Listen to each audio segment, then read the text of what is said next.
ಇಟ್ಟಿದ್ರೆ ಇವ್ರ ಯೋಗ್ಯತೆಗೆ ಇವತ್ತು ಸಾವಿರಾರು ಜನ ಪೊಲೀಸರನ್ನ ಹಾಕೋ ಅವಶ್ಯಕತೆ ಇತ್ತಾ? ಲಾಠಿ ಚಾರ್ಜ್ ಮಾಡೋ ಅವಶ್ಯಕತೆ ಇತ್ತಾ? ಆಸ್ಪತ್ರೆಗಳಲ್ಲಿ ಅಡ್ಮಿಟ್ ಆಗುವಂಥ ಅವಶ್ಯಕತೆ ಇತ್ತಾ?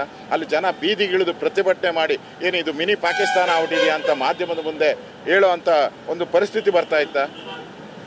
ನಿಮ್ಮ ಹಿಂದೂಗಳ ಮೇಲೆ ಮಾತ್ರ ಲಾಠಿ ಚಾರ್ಜು. ಯಾರು ದುಷ್ಕರ್ಮಿಗಳಿದ್ದಾರಲ್ಲೋ ಅವ್ರಿಗೆ ಯಾಕೆ ಬಡ್ದಿಲ್ಲ? ಕಲ್ಲು ಎಸ್ದವ್ರಿಗೆ ಗಲಾಟೆ ಮಾಡಿದವ್ರಿಗೆ ಯಾಕೆ ಬಡ್ದಿಲ್ಲ ನೀವು?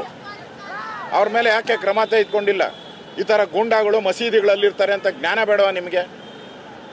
ಎಲ್ಲ ಪಾಕಿಸ್ತಾನ ಜಿಂದಾಬಾದ್ ಅಂತ ಕೂಗೋರಿಗೆ ವಿಧಾನಸೌಧದಲ್ಲೇ ಸರ್ಕಾರ ಏನು ಮಾಡಿಲ್ಲ.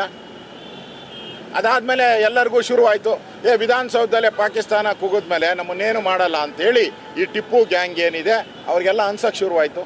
ಈಗ ಎಲ್ಲ ಕಡೆ ಗಲಭೆಗಳನ್ನು ಮಾಡ್ತಾ ಇದ್ದಾರೆ.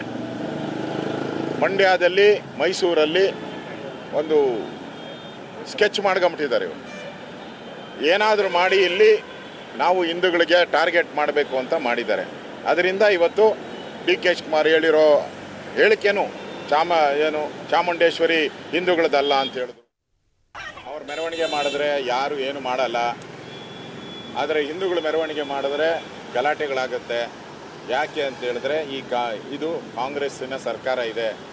ಯಾರೋ ಹೇಳಿದಾರಲ್ಲ, ಗುಲ್ಬರ್ಗಾದಲ್ಲಿ ಒಬ್ಬ ಹೇಳಿದ್ದಾರೆ, ಬೀದರಲ್ಲಿ ನಮ್ಮ ಮಂತ್ರಿ ಒಬ್ಬ ಹೇಳಿದ್ದಾರೆ, ನೀವು ಗೆದ್ದಿರೋದೇ ಕಾಂಗ್ರೆಸ್ ಅವರೆಲ್ಲ ಗೆದ್ದಿರೋದೇ ಮುಸಲ್ಮಾನರಿಂದ, ಅವರ ಅಡಿಯಾಳಾಗಿರಬೇಕು ಅನ್ನೋ ಭಾವನೆಯಿಂದ ಹೇಳಿದ್ದಾರೆ ಅವ್ರ ಮಾತುಗಳು. ಇದರಿಂದ ಅರ್ಥ ಮಾಡ್ಕೊಳ್ಳಿ, ಕರ್ನಾಟಕದಲ್ಲಿರುವಂಥ ಕಾಂಗ್ರೆಸ್ ಸರ್ಕಾರ ಹಿಂದೂ ವಿರೋಧಿ ಸರ್ಕಾರ. ಹಿಂದೂಗಳ ಮೇಲೆ ಲಾಠಿ ಚಾರ್ಜ್ ಮಾಡ್ತಾರೆ. ಗಣಪತಿ ಹಬ್ಬ ನಡೆಸೋಕೆ ಎಲ್ಲೂ ಅನುಮತಿ ಕೊಟ್ಟಿಲ್ಲ.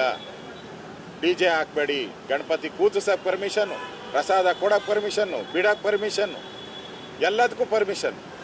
ಬೇರೆ ಧರ್ಮದವ್ರಿಗಾದರೆ ಯಾವ ಪರ್ಮಿಷನ್ನು ಇಲ್ಲ.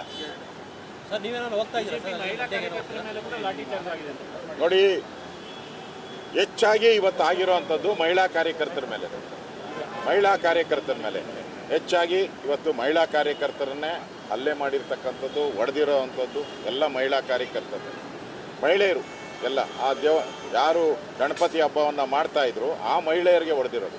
ನಾನು ಹೇಳ್ತಾ ಇದ್ದೀನಿ, ಮುಂದೂ ಅಷ್ಟಿಂದ ಈ ವರ್ಷವೇ ಗಣಪತಿ ಮಾಡೋಕ್ಕೆ ಇಷ್ಟೆಲ್ಲ ಗಲಾಟೆ ಮಾಡ್ತಾ ಇದ್ದಾರೆ. ಮುಂದಿನ ವರ್ಷ ನನಗನ್ಸುತ್ತೆ ಸಿದ್ದರಾಮಯ್ಯ ಗಣಪತಿನೇ ಬ್ಯಾನ್ ಮಾಡಿಬಿಡ್ತಾರೆ. ನೋಡಿಬೇಕಾದ್ರೆ ಏನಾನ ಕಾನೂನು ತಂದು ಗಣಪತಿ ಹಬ್ಬನೇ ಬ್ಯಾನ್ ಮಾಡ್ತಾರೆ ಅಂತ ಸಿದ್ದರಾಮಯ್ಯ ನಂಬೇಡಿ.